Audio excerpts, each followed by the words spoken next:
తెలంగాణ రైతులకు గుంటూరు మిర్చి వ్యాపారులు కుచ్చుటోపి పెట్టారు. రైతులను నమ్మించి ₹1,25,00,000 సరుకు దొంగతనంగా విక్రయించారు. జోగులాంబ గద్వాల జిల్లా తనగలకు చెందిన రైతులు నరసింహగౌడ్, నారాయణ, వెంకటేష్, కురువరాజు, బి రామాంజనేయులు గత 6 ఏళ్లుగా గుంటూరులో మిర్చి విక్రయిస్తున్నారు.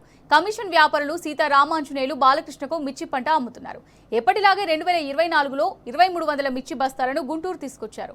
ఇక అక్కడ ప్రాబ్లం స్టార్ట్ అయింది. మిర్చిని కోల్డ్ స్టోరేజ్ లో పెడతామని వ్యాపారులు డ్రామా చేశారు.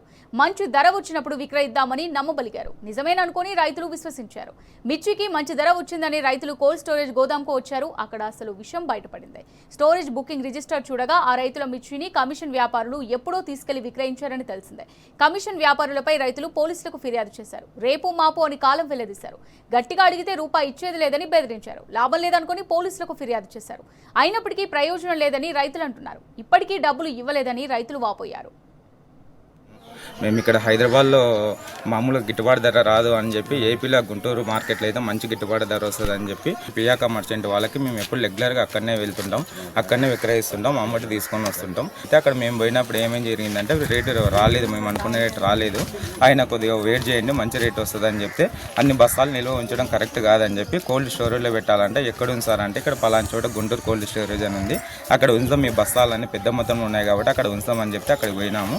అక్కడ పోయిన తర్వాత లోకల్ మీది కాదు కాబట్టి అన్లోకల్ కాబట్టి మీ పేరు మీద పెట్టుకోవడానికి రాదని చెప్తే వాళ్ళ మాటలు మేము నమ్మినాం. వాస్తవంగా అంటే ఎక్కడైనా పెట్టుకోవచ్చు అంట, ఏ రైతుకి అయినా పెట్టుకోవచ్చు అంట, కానీ మాకు తెలియదు ఆ విషయము. ఆయన పేరు మీద బస్తాలు పెట్టుకున్నాడు. తీరా నెల రోజుల తర్వాత కాంటాక్ట్ చేస్తే ఆయన ఆ బస్తాలు అమ్ముకున్నాడు. అమ్ముకున్న తర్వాత మాకు అప్పటికి ఆ విషయం తెలియదు.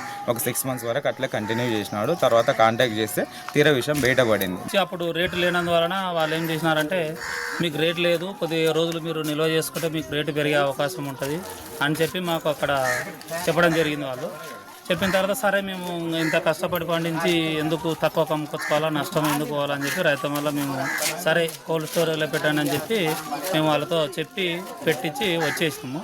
వచ్చిన తర్వాత కొన్ని రోజుల తర్వాత ఏమైందంటే మేము మళ్ళీ మా మిర్చిని అమ్ముకోవడానికి పోయినప్పుడు ఇప్పుడు కూడా ఇంకా రేట్ వచ్చలేదు, మళ్ళీ అమ్ముతాము మేము, మళ్ళీ కొన్ని రోజులు ఉండి రాండి అని చెప్పి అట్లా ఒక 2-3 సార్లు తిరిగిన తర్వాత మాకు ఇంకా ఇబ్బంది. ఇప్పుడు మాకు రైతులం కాబట్టి మాకు ఆర్థిక ఇబ్బందులు, మళ్ళీ పంట వేసుకోవడానికి కావాల్సిన అవకాశం వచ్చింది.